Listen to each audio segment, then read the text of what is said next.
Imagine the impossible. A young boy is declared dead not once but 3 times, and each time he miraculously comes back. But when he opens his eyes, he doesn't just return to life. He returns with a message from a place beyond our world. A place we've all wondered about but rarely hear from. This is Landon Whitley's story. A boy who stepped into the unknown, met Jesus, and came back with an urgent message. Landon says he saw Jesus, who gave him a message we all need to hear. If you've ever questioned the afterlife or wondered what happens after we take our last breath, this story may offer the answers you're seeking. Hold on tight, because this journey will defy logic and touch on life's deepest mysteries. It was an ordinary Sunday in 1997 when the Whitley family, Julie, her husband, Andy, and their young son, Landon, set out for church. The morning was peaceful, filled with sunshine, as they drove home.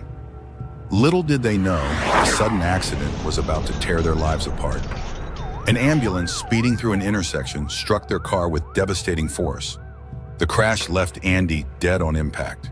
Julie, though injured, was alive. In the back seat, however, was Landon, barely clinging to life. Paramedics rushed him to the hospital, but despite their efforts, he was declared dead.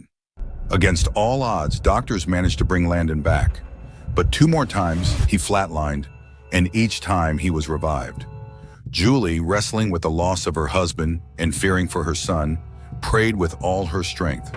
She clung to hope, even as doctors warned that, if he survived, Landon might suffer severe brain damage. While Landon's body lay still, he experienced something extraordinary.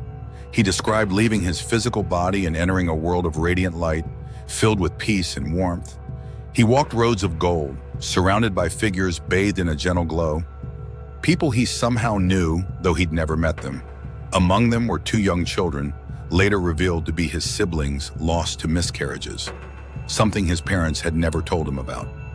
And then he saw a figure of overwhelming light, Jesus, with a love so deep it brought him to tears. Jesus told Landon that it wasn't his time yet. He was to return to earth with a mission, to spread a message of hope and faith, to remind people that heaven is real, that life continues beyond death, and that we all have a purpose. Reluctantly, Landon returned to life. Against all expectations, he woke up with full awareness, recognizing his mother immediately. As he spoke, he described heaven in vivid detail, mentioning his 2 siblings, proof to his family that what he'd seen was real. Landon's story spread quickly, bringing hope to many who were comforted by his words, and even skeptics were moved by his conviction. Although there were scientific explanations offered, Landon's faith in what he had seen remained unshaken. He wasn't here to argue, just to share what he'd experienced. Julie's grief for her husband lingered, yet Landon's message gave her strength. She saw how his words uplifted others, and over time, it brought her peace too. For Landon, life after his experience meant sharing his message. He spoke to anyone willing to listen, becoming a messenger of faith, hope, and the love he'd felt in heaven. Landon's story isn't just about a boy who came back from the dead. It's a message for everyone, reminding us that our lives are part of something greater, that love and purpose transcend this life. His story has inspired many to see life, death, and faith in a new way.